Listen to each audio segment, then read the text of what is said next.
buenas tardes, esto es Contador, ¿por qué pago tantos impuestos? El programa que hace fáciles los impuestos para los empresarios, transmitiendo desde 54 Radio en Zona Esmeralda, desde Bor Media.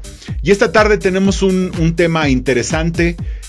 Vamos a ver qué está pasando con los amparos en contra de abolir o de quitar la compensación universal.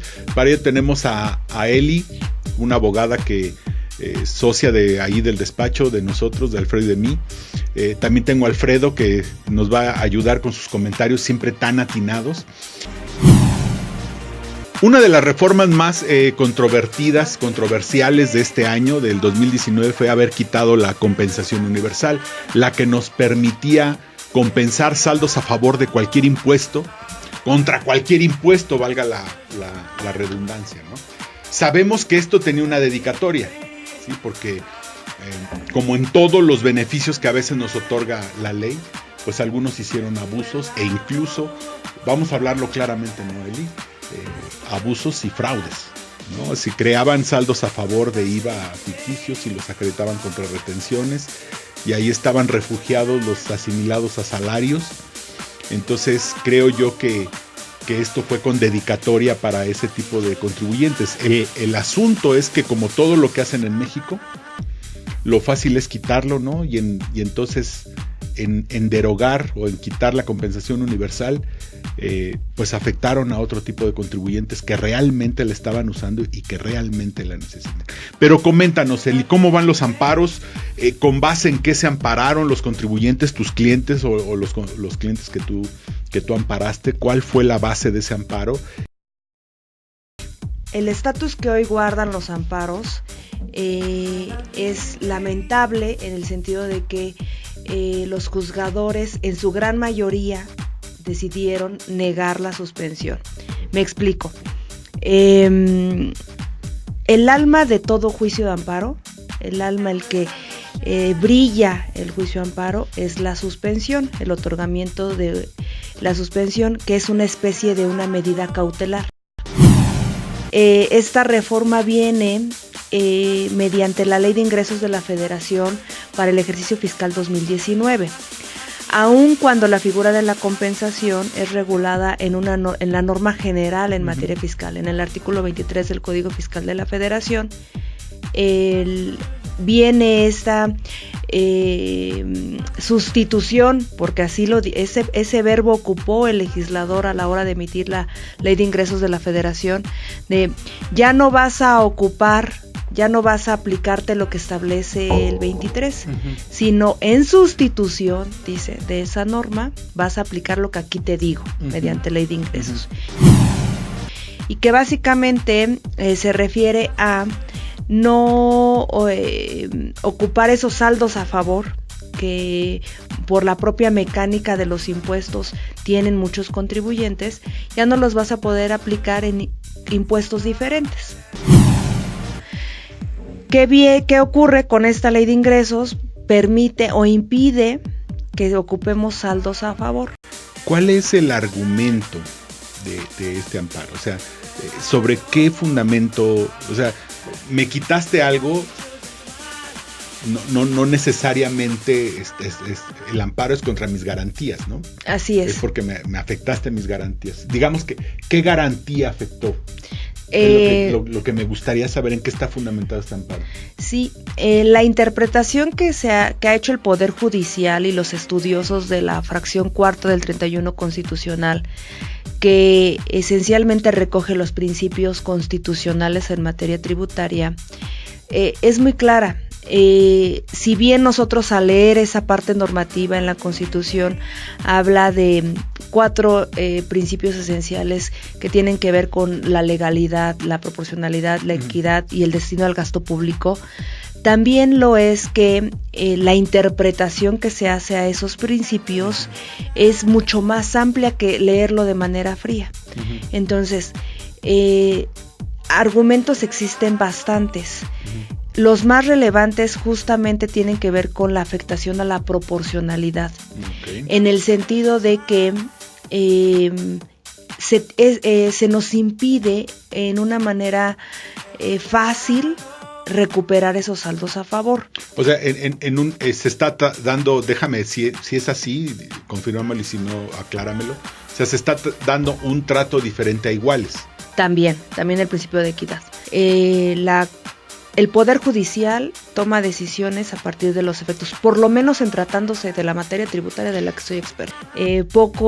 Me he tocado con clientes, contadores, empresarios, comerciantes, que poco conocen la función del Poder Judicial y por lo menos en nuestra materia, en los juzgados de distrito en materia administrativa, en la Ciudad de México, en los juzgados de distrito, en las entidades federativas, aunque no son especializados en materia administrativa, la atención, el trabajo es muy puntual. Yo respeto y admiro muchísimo ese trabajo, pero a la hora de emitir un fallo con trascendencia nacional, es ahí donde viene el quiebre. Les tiembla el puño. Les tiembla el puño. Por no decir otra cosa. Exacto. Una pregunta, hace poco salió una suspensión, ¿no? Sí. ¿A qué se refiere o cuál fue el fondo de eso?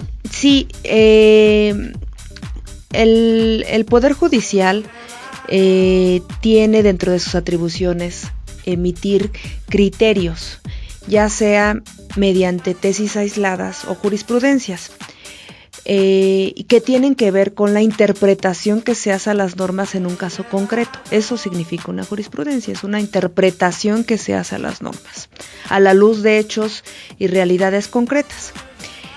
Sucede que el 31 de mayo, afortunadamente, salió el primer criterio emitido por un tribunal colegiado, mediante el cual se concluye que se debe conceder la suspensión provisional. Entonces, la provisional, mientras se dicte la definitiva. ¿Cuál es la gran diferencia? La suspensión provisional se debe dictar en 48 horas después de haberse presentado la demanda, con los argumentos y los elementos con los que vaya la demanda. El juez no puede cuestionarse si son o no ciertos. Debe haber cierta credibilidad de lo que se dice. O sea, en vía de mientras. En vía de, como decía Villa, primero mato, luego viriguo, ¿no? Exacto. En vía de mientras te otorgo la suspensión provisional. Y ya para la definitiva se dicta o se niega mediante una audiencia que se llama incidental. En esta audiencia incidental ya se revisan todos los elementos, inclusive las autoridades responsables ya debieron de haber rendido un informe previo, que significa que digan si emití el acto reclamado o no emití el acto reclamado. Y en el caso concreto de este amparo que se presentó el 13 de febrero, pues es muy concreto, porque el derecho no es objeto de prueba. El derecho que se conforma por las leyes también, no tenían más que decir sí emití la ley de ingresos, pero además, aun cuando no hay necesidad de que en ese momento procesal justifiquen su decisión, dicen, pero no viola derechos humanos, no viola derechos fundamentales, inclusive estás pidiendo tú quejoso, tu empresa quejosa, tu contribuyente quejoso, que me pronuncie sobre algo que ya está agotado, ¿no? Juegan mucho con estas palabras técnicas jurídicas que a veces los abogados pecamos de su uso, y dicen, es que ya emití la norma y es un acto consumado. Y entonces a veces me sorprendo, porque pareciera como si de pronto no hubiera como estudiado. Como que el amparo no hay materia de amparo. No hay materia de amparo. Entonces tenemos este criterio muy importante que nos da cabida para aquellos empresarios, aquellos quejosos que estén en esta dificultad, podamos acudir al amparo. ¿Por qué ya no en febrero? Decía la primera camada. Vamos con la segunda camada, que tiene que ver cuando hay un primer acto de aplicación. O sea, hoy tengo un saldo a favor, me lo quiero compensar, lo compenso. Lo intentas compensar porque el sistema no lo permite. Lo intento compensar. Y entonces, ¿tengo cuánto tiempo para presentar mi amparo? 15 días. Aquí los abogados somos muy precisos. Así como la otra vez platicábamos que podríamos tener... Es una fecha fatal, como es una fecha fatal. Curiosamente, tengo algunos clientes que me dicen, no ocupes ese calificativo, abogada, porque me pones nerviosa. Pero es la manera de hacerles ver que no hay más. Entonces, déjame a mis radioescuchas, ¿no? Hacerles hincapié esto. Si tú todavía te está afectando la compensación universal, si necesitas hacer la compensación universal, todavía te puedes amparar, ¿no? Intentar compensarte y buscas a la licenciada Elizabeth Solano o al abogado amparista que tú decidas, ¿verdad? Y entonces tenemos 15 días para presentar el amparo. Necesitamos irnos un corte, Eli. Sí. Vamos a regresar. Tenemos un WhatsApp por si quieres contactar con Eli. Es 55 49 30 90 13 y al 52 82 01 70 y 52 82 08 17.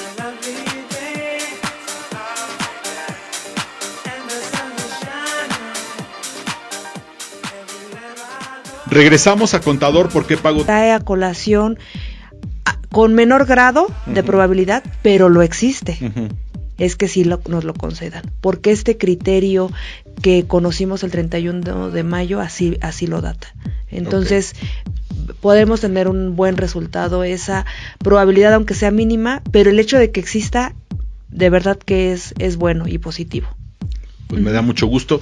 Desafortunadamente tenemos que irnos. Muchas gracias, Eli. Muchas gracias a gracias por estar aquí. Muchas gracias a ti. Eres te conozco y eres una abogada brillante, además muy guapa. Muchas gracias. Y gracias, Alfredo, que siempre nos acompañas. Muchas gracias por estar aquí. Tenemos un WhatsApp 55 49 30 90 13.